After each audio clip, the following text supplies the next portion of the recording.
Anytime. You drove in from Airdrie this morning, so an extra thank you to you. This wasn't a convenient commute. No, it wasn't, but it was pretty quick and relaxing. Stony Trail helped. Very nice. And it was a worthwhile commute because you're here to chat about #DefeatDepression. So maybe before we launch into exactly what you're trying to do here, we should probably get a little bit of a background about just your... Maybe not a background, but you were involved in mental health awareness, in addictions awareness, in counseling, in community work in Airdrie and elsewhere across the province. How did that come to be for you? Well, it started by being an alcoholic and a drug addict for just around 20 years. And then 2013, I found out I had several mental health illnesses and some learning disabilities. So I started taking the medication. And so I owe my sobriety to finding out I had mental health issues and taking the medication and seeking therapy and using support groups. So now I'm 32 months sober as of June 10th. And I just wanted to give back to the community, and I figured mental health and addictions awareness was the way to go since I have experience in both of those. Well, not only experience in both of those, but not everyone feels comfortable chatting about their past experiences around addictions and mental health. Now, I'm not going to say you're unique because I know there are other folks out there who do talk about mental health and addictions issues, but for you, this hits really close to home, and you seem to kind of embrace that and sort of lean into it almost and say, yeah, this was happening to me and it might be happening to you too. Was that always something, is that a normal facet of your life, or did that develop after you started getting involved? I actually always told myself, because I didn't want to be an alcoholic and a drug addict. I mean, I got into it and I just couldn't get out. And I told myself, if I ever get sober, I want to help other people. And so when I did, I said, why be ashamed of it? Just embrace it and use it to help other people and learn from it and set an example, lead by example, and just do good things with my life. At first, I felt like I owed it to society, to do that. And then it just became like, wow, this is awesome. I'm passionate about it, and it is working. It is helping other people. And the more I talk about it, the more other people talk about it. And I've never been afraid to talk. My friends will know that I love to talk. So, whatever. It works, and it's working. So. Well, let's talk about how it's working, because you are doing a 1,000-kilometer walk with a 5-pound ball and chain tied to your leg from Airdrie from High Level down to Airdrie. Is that correct? That's correct, yeah. So just for folks who don't know, I mean, we won't do a full-on geography lesson, but right. High Level, not necessarily close to Airdrie. No, it's not. I mean, well, for a car ride, it's maybe like 10 hours, and I've driven up there several times. I've gone to the recovery center up there to do talks ever since I got sober. The recovery center itself is called Action North Recovery Center. And along with, crediting my sobriety to finding out I had mental health issues, and as well, I like to credit Action North Recovery Center for saving my life as well. So that's why I chose High Level, is to represent my journey of sobriety, where I started and where I'm at now. So it's 1,013 kilometers with a 5-pound ball and chain. It's going to be hard. And if I do 40 kilometers a day, it'll take 25 days. So my goal is maybe 30 days. So we got to take into consideration weather and all that kind of stuff. Yeah, and there's some hills on the way too. A couple of pretty big river valleys, if I know my maps. Yes, there's a lot of hills. Ian Amon, who's kind of been mentoring me, ran from the tip of Alberta to the bottom of Alberta, so like just over 1,600 kilometers. I'm using the exact same route he used from High Level to Airdrie. So he told me, yeah, there's hills. You're going to have a sore back. You're going to be bitten by horse flies. You're going to be hot. And, yeah, you're going to have a sore back and sore feet. But he believes in me, too. So. Well, I mean, I barely know you. I believe in you. We've been talking for about 10 minutes now. You seem like the kind of person who is not going to say they'll do something and then decide a couple days in that it's harder than they thought or something like that. You seem very determined and like the sort of lad who's going to finish what he says he'll start. Well, I tend to agree with you. I figure, I was an all-or-nothing drunk and alcoholic. I went 110% at doing that. And then once I got sober, I'm 110% at doing that. I take my sobriety very seriously. I'm very energetic, very passionate, and I have a huge heart. And that will help me get through this. Just literally one step at a time, one thought at a time, one day at a time. I won't give up. It's not a race, so it's not how fast I get back to Airdrie. I'm just going to enjoy it and take it all in and do some self-reflection. And I don't want to look like a fool for not completing it, so it's going to get done, whether, I cross that line with holes in my feet. Yeah. So you mentioned the high level or the Action North? Action North Recovery Center. And how did you get up to high level? Was that the closest one you could find that fit your circumstances, or was that one that just happened to be designed for the sort of or the program design seemed to fit your needs? Right. Well, there's tons of recovery centers in Alberta, and there's all around in Canada. And so I called the cops on myself. I did what no other drug dealer would do. Called the cops on myself after staying up for 6 days and no sleep and no food, and I was about to go to work. Cops came and picked me up. Ambulance picked me up, took me to the hospital, and while in the hospital, I was in the short stay unit at Peter Lougheed. A guy in there was like, yeah, I'm going up to this recovery center in high level, and he told me all about it, and I'm like, that sounds awesome. Like, and I'd never been to recovery, never tried to get sober before, and it was like, he described it as a Native American recovery center, and he said they do sweat lodge, they do all these other cool things, a medicine wheel, and I figured, if I'm going to be serious about this, why not go as far away as possible? That way I'm away from friends and family and stresses, and that way in the middle of the night I can't say, I'm out of here, I'm not going to do this and just take off. I was stuck there, sort of thing. And Alberta Works helped me. They paid for my travel up there, and they paid for my stay there because, I hadn't made a lot of money that year. So they helped me get up there, they helped me stay there, and Action North they changed my life. They showed me that people truly care and did want to help. I had some trouble the first week or so, but I settled down and I was able to complete the 28-day program. They also have a 90-day program. So, yeah, that's how that all went down. That's wonderful. And hearing you talk about this, it really seems like once you made your decision, you had a clear path in mind. I mean, I guess it kind of comes back to that stubborn insistence that you're going to finish what you start. But once you made a decision, you had a clear path in mind, and there were some folks there to be a support for you. So now, I might be mischaracterizing this, but it seems like you are now an active part of that support network for other folks who might find themselves in similar situations. Well, I've been told I am, so, and I've seen it myself. People come to me or message me and told me I inspired them to get sober or to talk about their mental health and go seek help for that. And like Action North Recovery Center has fully supported me. I've gone there the last 2 years and spent 7 days there in 2015 and 16 and just sat in with clients and talked with clients and did some talks. And I've now done something like 16 or 17 talks at schools and recovery centers, and just seeing the kids, like the teenagers respond to me and, have come to me and tell me things. It just brings me so much joy to know that I'm helping them. So I just love it. And all my friends that I used to know that stopped hanging out with me because of what I was doing, and now they see the good I'm doing, they're reaching out to me and, with maybe issues they have or friends that they have. Some of the people that used to buy drugs off of me that come into Smart Recovery see me in there and they're like, what the hell are you doing here, man, out of all people, So then they're like, well, if that guy can do it, I can do it. So I actually kind of became a motto at Smart. If Mike Loughman could do it, you can do it, right? So, yeah, I'm just using it. I'm using it as fuel for the fire. And the more people that reach out to me, the more I want to continue doing what I'm doing. It can be severely stressful at times because I get told some things from people that it hurts, and I worry about them constantly. So that's one of the things, is worrying about other people, or someone comes to me and says they want to kill themselves and I have to go and talk with them at 3-4 in the morning and I'm not trained in it. I leave there thinking, what if I said the wrong thing and they go and kill themselves? But so far I've got a good track record, thankfully. Well, and I guess just as an aside, before we get into the real details of the march, that's probably a message we should hit home, is that if you are out there and struggling with mental health issues, with addictions issues, just generally with issues of that form, it's really tough to talk about it, and there is no easy answer.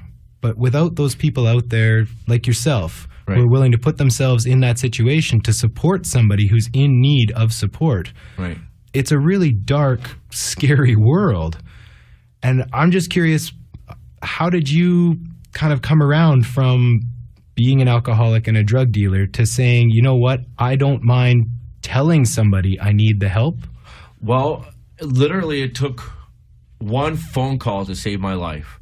I wanted help for so many years. I just didn't know really where to start. And I think like my early 20s, I did reach out once, and then I went to this like a group home or whatever it was. I don't really recall. And my dad was with me, and the guy started preaching religion to me, and then I'm like, I'm out of here. I didn't want to hear any of it, and I took off. So that was my first attempt, and I never bothered since. So I finally reached out that one phone call, which was to the police. They took me to the Peter Lougheed. After I got out of there, I started going to therapy and all these things, taking the medication. So I also attribute my success to Airdrie Mental Health and Addiction Center, because I did a phone intake with them, started seeing a therapist, then I started seeing a psychiatrist, started getting the medication. And so for people out there, I either say, find someone you trust and love, that you feel comfortable with, talk to them about it, then decide your next step. Then I think your next step should be either talk to your family doctor, tell him what's going on. Then my family doctor is the one who referred me to Airdrie Mental Health and Addiction. So once I went there, the ball just continued rolling. There's a lot of support groups out there in and around Calgary that are there to help. Like, seriously, they will help you. There's people that care. You might not think there is. Oh, I'm a loser. I'm lost. I'm stuck like this forever. Not the case. Just make that call. That's all you have to do. Or call me. No judgment. I will help you. We'll talk you through the steps. I'll walk you through the steps. And there are other people out there like me that will surely help you. I mean, if you're hoping to get in touch with Mike, go to Mike's March at defeatdepression.ca, MIKES, no apostrophe, Mike's March at depression.ca. No, Mike's March.defeatdepression.ca. .defeatdepression.ca. Yeah. Thanks, Mike. No problem. So before I fumble any more information, let's talk about this walk. So you're leaving this Saturday. This Saturday morning, at 9:30 a.m. in Airdrie at City Hall, they're having like a good luck, bon voyage, safe travels kind of thing for me. The mayor will be there. Kim Titus from the Thumbs Up Foundation will be there. Hopefully some friends and family and supporters will be there.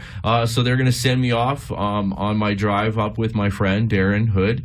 We're going to drive to High Level. It should take us 9-10 hours. Once we get there, we're going straight to bed. And then in the next day, Sunday, they're having a barbecue fundraiser for me. And then Monday morning, getting up bright and early to start the walk, and they're having a continental breakfast. They're going to walk 1 kilometer out of town with me, and then no turning back, and it's going to be a journey and a half. No kidding. Are you driving the same route you're planning on walking back? No, it'll be different because I'm not allowed to walk on certain roads and stuff. Okay. So I had to get authorization from Transportation Alberta, which they helped me out tremendously. I just used the same route as Ian, so they went and looked. Yeah, okay, cool. They emailed all the places. I even got a phone call from an officer, Steve Daly, up in like the Edmonton area. They're going to send squad cars out to check on me once a day, sort of thing, in and around the Edmonton area. Very nice. So, in terms of preparation for this walk, have you been, do you walk a certain amount of kilometers every day getting ready, or is this truly a mental challenge for you where you've set it up because this is something that needs to be done? Right. Okay. Some people think I'm a little ill-prepared, but that's their opinion, because I have a life. I've been extremely busy, with my 2 businesses, my part-time job, my smart recovery facilitating, and just, all that stuff. So CrossFit 403 in Airdrie, they sponsored me. For the last few months, I go there 3-4 times a week, and I train with them for an hour, which has helped. And then I've also go to Genesis and run on the treadmill or elliptical and hit up the pool. So I've been doing that, but I haven't gone, like someone said to me the other day, have you been practicing walking 8 hours a day? And I said, no. Well, they're like, well, how do you know you can do it? Well, I walk every day of my life. So I do have experience in walking, just not for 8 hours a day. And I figure if I went and I did this, I might not have the energy to do it. I wanted to save myself for the walk itself. I've had 3 knee surgeries. So what if I was running and I popped my knee out? Now I can't do the fundraiser and I've already started taking people's money. So for me, it's going to be a mental thing. I'm just going to go and I'm not going to give up and I'm going to walk and I'm going to walk and I'm going to walk. And if I have to take a break, I take a break.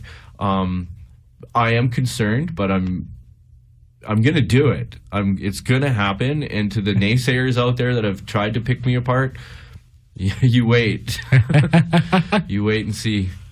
I love when you said, I have experience walking. That seems, it seems to me like you've got experience with a lot more than that. Yeah. But that seems to be sort of the biggest statement that you've been putting forth is, I can walk. I believe in this. Right. I believe in this enough to keep walking. Well, yeah, and I think one of the reasons, everything I've done, I took one positive thought in a moment of my darkest days to reach out and make that phone call. So with a positive thought can come positive actions. So I had this idea to do this walk many, like over a year ago. And that positive thought has now turned into a positive action, and I just got to do it. And like the reason why I chose a ball and chain, it symbolizes addictions and mental health. I got the idea from a fundraiser I did last year. A lady donated a painting, and it was a picture of a ball and chain with a happy face sticker on it. So I asked her, is that about mental health? She said, yeah, it's about my severe depression. So she's like, ball and chain is the weight of mental health issue. And the happy face sticker represents how people are always like, just smile. People have it worse than you. Just suck it up. Okay, I'll slap a happy sticker on it. Everything's okay. Not the case. So that was another thing that sparked me to do it. And so with a positive thought comes positive actions. You just have to get up off that couch and do it. Absolutely. Well, speaking of getting involved, getting up off the couch, maybe getting onto a keyboard and donating some money towards Mike's March towards Defeat Depression, how can people get in touch with you if they're listening, they're inspired, they say, I want to get behind this? How can they get in touch with you? Well, for the lazy people or the people that it's their day off and they just want to watch Netflix marathons, you don't have to get off your couch. You can use your cell phone, right? Just go to mikesmarch.defeatdepression.ca. You go on there, you look for, if you're on a cell phone, you go to this little gear symbol in the right corner, click on that, go to view full site. Full site will come up. Then you can click on donate and go and donate directly to the site with a credit card or with a Visa debit card. I don't own a computer, so I don't know how it works on a computer, but you still go to mikesmarch.defeatdepression.ca and you can see our total money raised to date and what our goal is. Our goal is $20,000. Right now, I'm currently sitting at $7,235. It'll say $6,235 on the site, but I just received $1,000 yesterday. So $7,235 is what I'm at. And I chose $20,000 because I figured 2 guys, me and my friend who's my support driver, and a month out of our lives, plus for good causes, I figure let's put $20,000 on it and hope for even more. I've raised, in the last 2 years I've created my own fundraiser. I call it Unmasked Mental Health, and it's a Halloween themed walk runathon. Like I had a circus performers come out, Airdrie High Flyer twirlers, Calgary Batman, Amazing Spider-Man, hot air balloon rides, bouncy castles, face painters, magicians, clowns, food trucks, and we raised $7,900 my first year doing it. Last year we raised $10,026. Plus I've published some poetry books and donated the proceeds of that to the Airdrie Food Bank and the Thumbs Up Foundation. So I've raised just over $20,000 in 2 years. So that's another reason why I chose $20,000. I wanted to double my efforts with one single fundraiser. Well, if you want to help Mike with this, mikesmarch.defeatdepression.ca. Just head over there. I mean, every year here at CJSW, we do a funding drive, and we ask you folks listening out there if you have any cash that you would be willing to spare to keep this radio station around. Now, I feel like this is exactly the same idea with a slightly more holistic message, where if you feel that maybe you feel mental health and addictions awareness is something worthwhile, you should be supporting this. Maybe you feel that there's not enough being done around mental health issues and addiction issues, you should be supporting this. You mentioned the Thumbs Up Foundation. Right. They're one of the fundraiser's goals is to donate some money to the Thumbs Up Foundation. Are you donating money to other foundations or other mental health awareness causes? Yes. So the Defeat Depression campaign is the one that I started with 2 years ago. They helped me set up my webpage and everything. It's a nationwide, Canada-wide fundraiser campaign. And what it is they do walkathons and this and that. And then the money raised goes to local mental health facilities, and it also raises awareness for mental health. And then I also had the Airdrie Food Bank involved in the first one as well. And then last year I chose the Thumbs Up Foundation. I know a lady, Kim Titus, and her husband, Kim Titus, same name, same. And I knew their sons growing up, and we didn't always get along, and but now we've come to love each other and care about each other and help and support each other. Unfortunately, her son died of suicide in 2015. He had mental health issues, and he struggled, and he actually went into a place in Airdrie and asked for help, and they were really busy. They said, come back later, and he actually ended up taking his own life. So very, very sad. But they decided to turn a positive into a negative, or turn a negative into a positive, and they started this foundation which helps gain better access to mental health care. So something like this doesn't have to happen again, and they've been working tirelessly to accomplish these goals.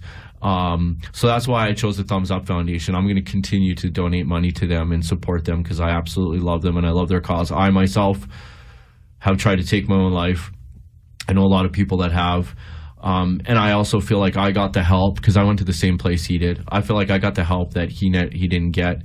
So I want to help them as much as I can.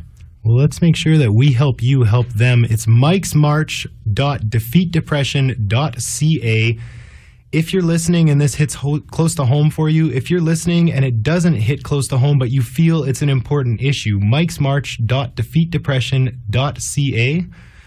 Can I say one more thing? You could say as many more things as you've got, my friend. Okay, cool. Like, I made a challenge to some of my friends on Facebook, and unfortunately, times are tough, people are broke, whatever, and they've all helped me out as much as they can. So I mentioned I'm at $7,235. My goal is $20,000. Calgary has a lot of people in it. So, I mean, if my math is, so that'd be $13,000. So if 13,000 people in Calgary donate $1, I'll reach my $20,000 goal. That's not a lot of money for people out there. It's $1. I mean, like Starbucks is like, what, $6-7? Yep. So just help me out. $1, $2, $5, I'll take it. I mean, I'm not greedy, and I just want to help people. So please just donate whatever you can. It all adds up. I love the way you said that. There's no such thing as a small donation when somebody's out there putting themselves on the line and asking for support for a cause. So if you're listening and you think, I'd love to donate, but nobody needs my toonie, you couldn't be more wrong. Whatever you can give, Mike would be happy to take. And I mean, really, I'll just speak for myself. I would be thrilled if listeners out there right now were phoning in, were emailing in and saying we want to contribute, because this, I mean, it hits home for me. It hits home for a lot of people. Well, it affects 1 in 4 people. You know, mental health issues affects 1 in 4 people. They say it's 1 in 5, but like it could even be more like 1 in 3 or 1 in 4. Because a lot of people experience trauma in their lives, and from trauma usually comes mental health issues, and from that people self-medicate. So there's a lot of undiagnosed people out there. So that's why we say 1 in 3 or 1 in 4 people have mental health issues, and they just don't know. So it does affect a lot of people. When I did my walk in Airdrie, I went around to all the businesses, and I thought doors would get shut in my face. Not the case. Like 98% of the people out there said, I suffer from this, or I have a family member that suffers from this. And the amount of people that told me this was overwhelming. So it does affect a lot of people. Well, Mike, I just want to thank you again for coming into the studio. I mean, a drive from Airdrie to Calgary isn't super convenient. A walk from High Level to Airdrie goes beyond inconvenient. I wish you all the luck in the world, my friend. I'm sure that you're going to make it back here. I mean, I have no idea which date you're going to come back on, but I feel like if you say 30 days, we're likely to hear from you in about 30 days saying back in Airdrie. Weather permitting, horsefly permitting. You know, Ian told me yesterday the horseflies are brutal. Also, I'm worried. The only thing I'm worried about are texters and drivers. That's what I'm concerned about. So I got to keep my eyes open. Well, if you're on the roads from High Level to Airdrie, make sure you keep your eyes open and definitely give a honk. You know, stop to say, hey, we love what you're doing, and head over to mikesmarch.defeatdepression.ca. Make sure you support this great cause. I know there's a lot of people out there who feel that this hits way too close to home for comfort. This is one thing you can do about it. You can support causes. You can support people like Mike who are out there kind of putting their ass on the line to make sure this cause gets promoted. A wee bit. So, Mike, thanks again for coming on in. Best of luck to you. I'm sure we'll see you back in Airdrie, sunburned and maybe a little bug bitten. That's for sure. Happy and satisfied with the job well done. Thanks again for coming in. Well, thanks very much, Dave. I really appreciate you and CJSW for giving me this opportunity.